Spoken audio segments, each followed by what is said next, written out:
Annunciamo una squalifica nella serie numero 3 dei 100 rana esordinti a maschi. L'atleta in corsia 2 della Fondazione Bentegodi, Neri Riccardo, è stato squalificato per arrivo irregolare.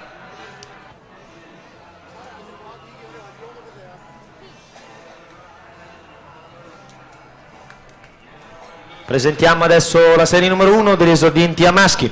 In corsia numero 1 Giuni Giulio Trestina Nuoto, in 2 Sinardi Eddi Fondazione Bentegodi, in 3 Geron Mattia rappresentativa Rosà, in 4 Boifava Pietro N Brescia, in 5 Rizzardi Federico Piave Nuoto, in 6 Munteanu Marco Serenissima Nuoto Club, in 7 Molinari Matteo San Vito e in 8 Pasquale Nicola Caorle Nuoto. Ricordiamo anche il record della manifestazione per la categoria esordienti maschi che appartiene a Menta Marco con il tempo di 1:17.84.